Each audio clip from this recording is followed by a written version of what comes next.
Create with Fran Sidney. Create the life you want. Hello everyone, welcome to the show. I'm so happy to be with you today. It's episode 44 and today we're going to talk about I have no time. Meaning there are so many things that we don't do because we say that we have no time. But is this really true, or is that a little bit about priorities? And I was really inspired by many talks and presentations that I had in the past about how we use our time. In fact, in the past I've done a Facebook Live about it that was really useful. But let's talk about what happened in the last couple of weeks in this house. Where I am, I've got a very busy life. I have to take care of many things at the same time. So I think I see myself as a rather busy person. However, despite being very busy, I suddenly had to find extra time because suddenly my heating system started to leak. And this leak ended up going to the loft, and there was this lovely ceiling in the kitchen that suddenly went from white to wet and to beige and to dark brown as the water came from the expansion vessel of a heating system. So I had to spend a huge amount of time, and I'm talking about days, looking for what was going on, searching for a guy that would come over, and everyone was booked for 2 weeks. Then I had to empty the loft.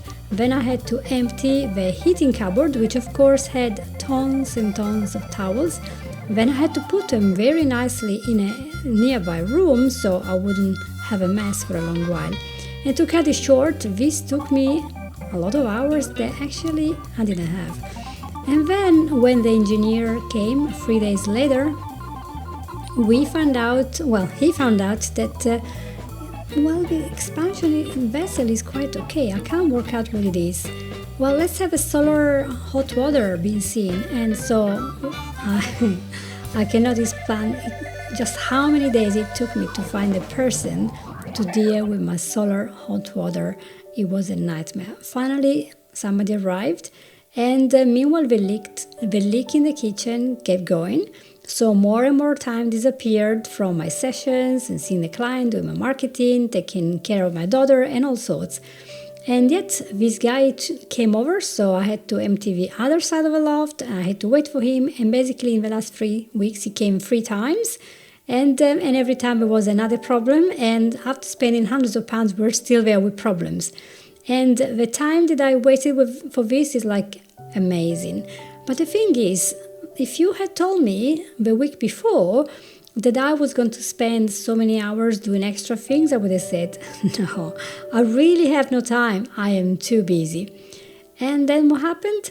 An emergency. And when an emergency happened, I had to make this free time because there was no option unless I wanted to see the ceiling collapsing on my head full of water. And I'm happy to say that the leak has stopped. But what happened is that I had to really look at my priorities and how I'm using my time. Am I being proficient in what I'm doing or not? And am I coming out with excuses or not? So I thought it was going to be a very good topic for a podcast. What do you think? So here is the principle. A lot of us say, I don't have time for this, I don't have time for that. And we are always hoping that if we save a little bit of time here and a little bit there, it's going to add up, and we're going to get to where we want to go.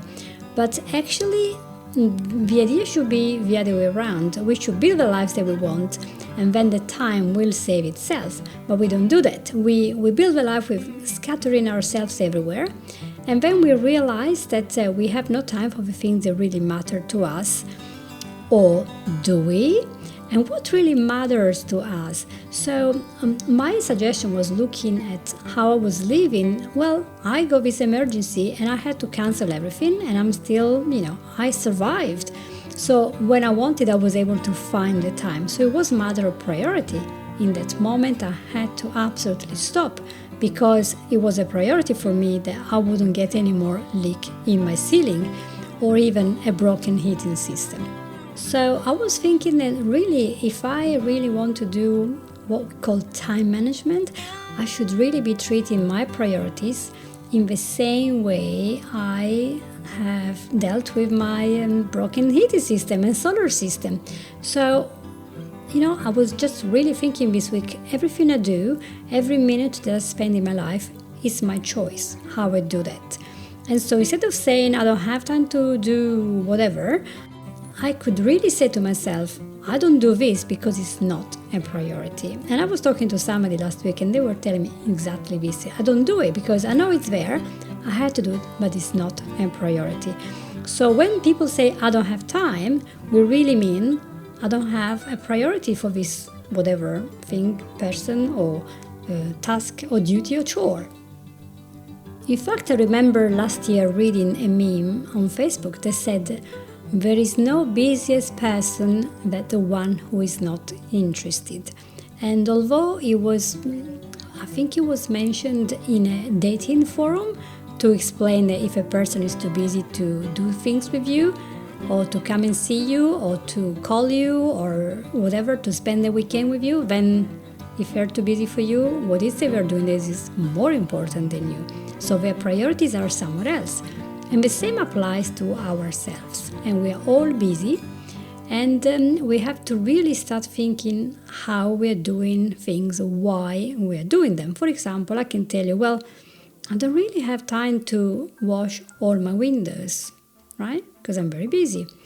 But guess what? If you told me, Franz, I give you £10,000 to wash your windows, I would just do it today because I'm like, hey, I get £10,000. So my priority would change.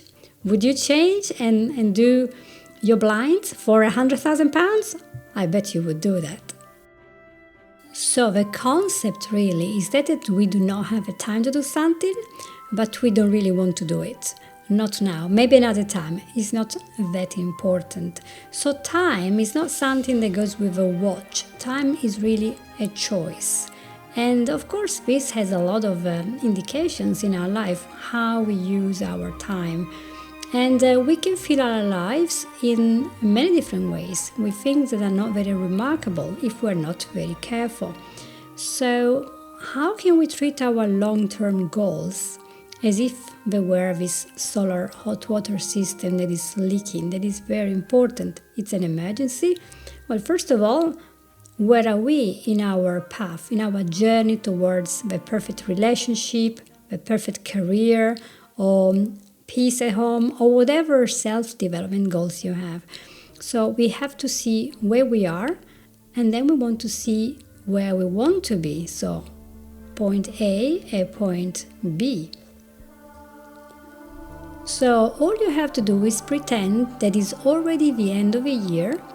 Remember in January we were all talking about goals. We done goals because we have strategies and we want to reach something. Let's pretend that we are now in January 2022 and we're looking back at 2021 and we're just doing a little review.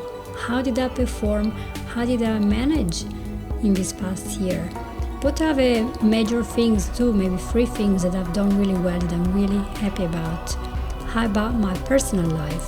How about my career? How about my friends and my family? How about my health?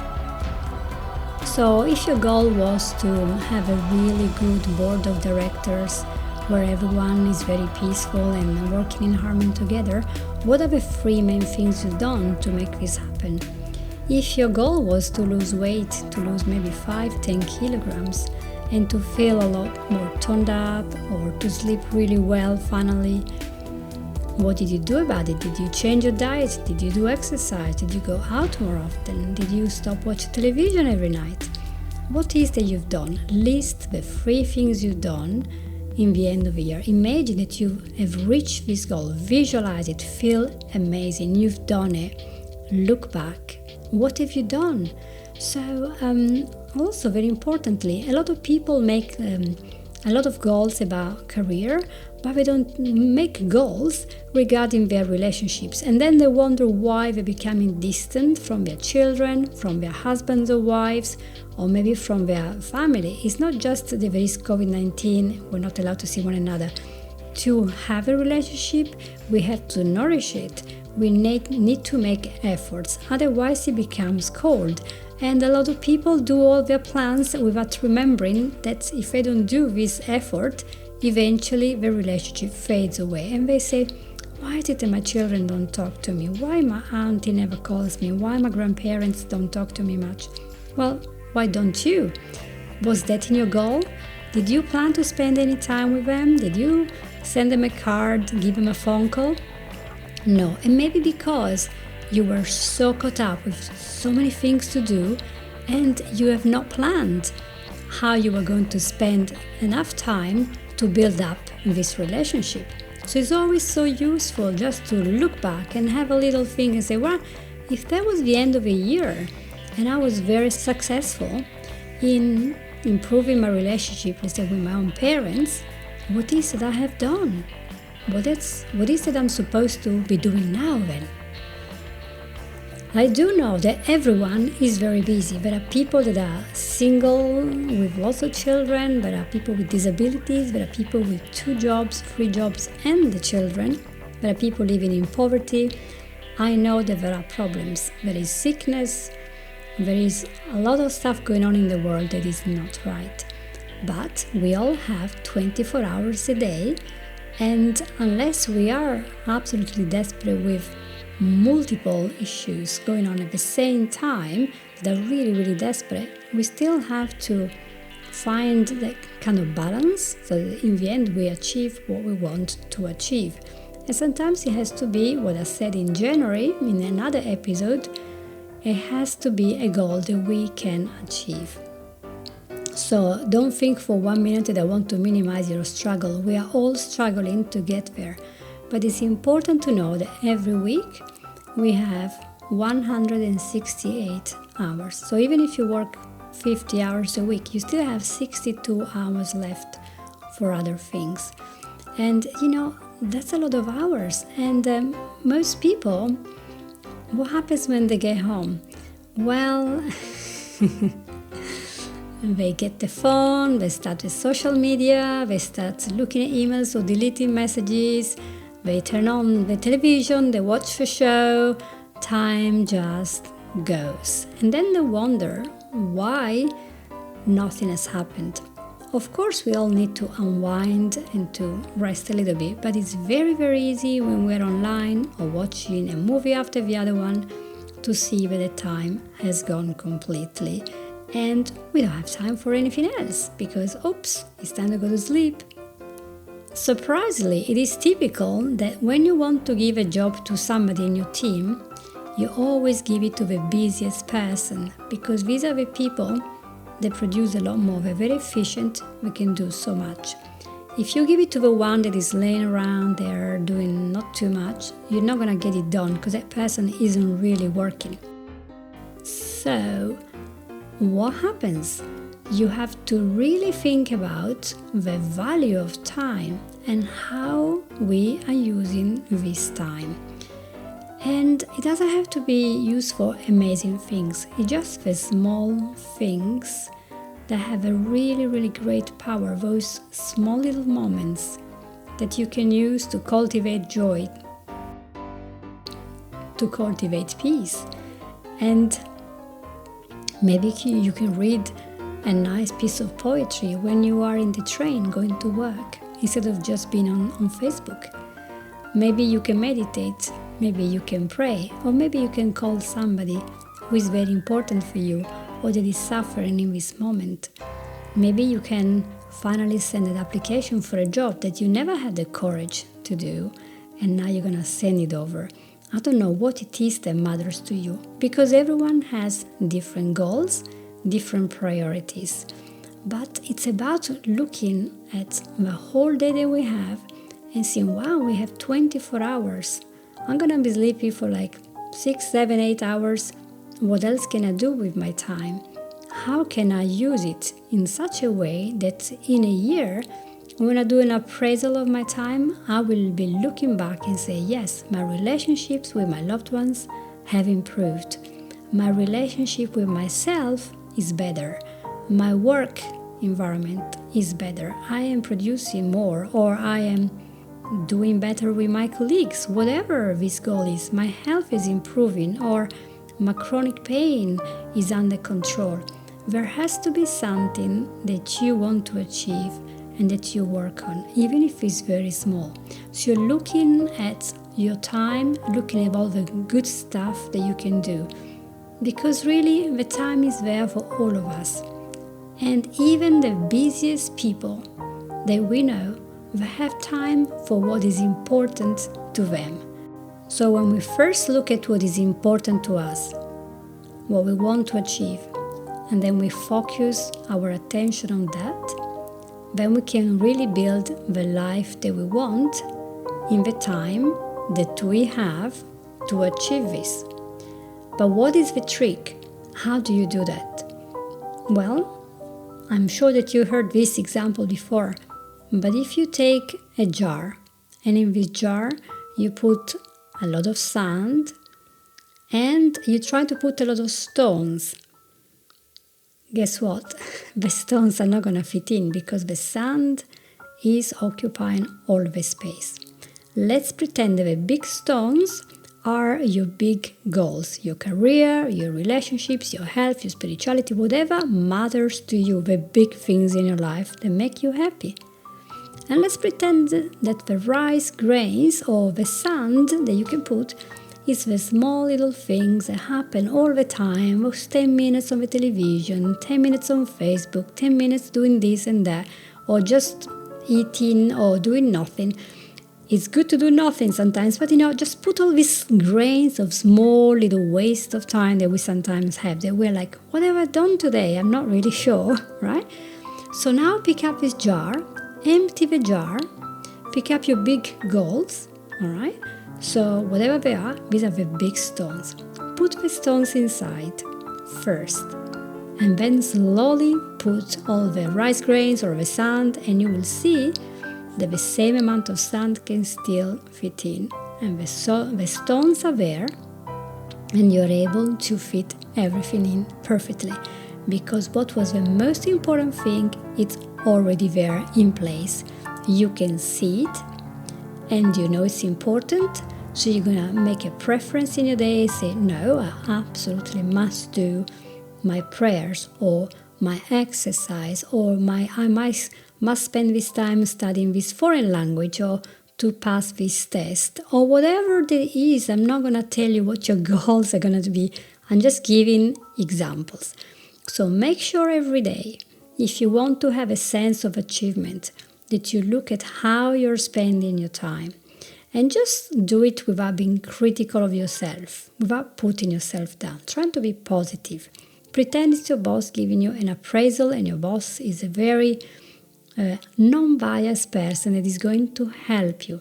Take this time and then look back at your days and say, right, probably I can add a little bit of time here and there to do what I really want. And this is going to have a wonderful result. First of all, you will not feel as scattered as usual, which is very good, because then you will not feel as stressed as usual. Second, you will not have a continuous niggling feeling that you haven't quite done what you wanted. Third, you will have a sense of peace and harmony because you are continuously working, you have this momentum, you have the energy, you have a focus to keep going. Of course, there will be many days where emergencies happen. Your heating system goes, your dog needs to go to the vet, your child is not doing well, your loved one needs the hospital. There is something that always breaks this pattern. But normally speaking, if you make sure that you spend a good time every day working on your most important goals, and then let life take care of the rest, and everything is gonna be fine. You're gonna get there. It doesn't matter if it's 10 minutes a day, but you will find the time, you will feel great about yourself. And maybe by doing that, you will be helping other people, because a person that is able to align his actions with his values is a person that is always encouraging, positive, helpful, and inspirational for other people, and that helps others to take action. So that's it for the day, guys. It was so good to be with you for just 20 minutes, and talk about what can be a most important goal in our day. I want to make sure that you remember that I'm very, very happy if you leave a positive review about me on whatever iTunes or Libsyn, wherever you're listening to this. And leave a like and share with your friends so I can have more people listening to the show. And maybe just discovering something new about their mind and how it works. And just, podcast is the most fun things to listen to nowadays. It's just a fun show to have in our life, and we all share good things and we help one another. So I thank you so much for being with me today. And if you want some help, if you need a rapid transformational therapy session with me or some coaching, you know where to find me. Visit on francesydney.com or on Facebook, just look for France Sydney and I will be right there. You can easily, without any effort, schedule a discovery call, a consultation by going on calendly.com/France Sydney, and you can have 45 minutes talking to me about whatever topic you want me to help you with. So thank you again for being with me and have a wonderful rest of the week. Take care. Bye bye.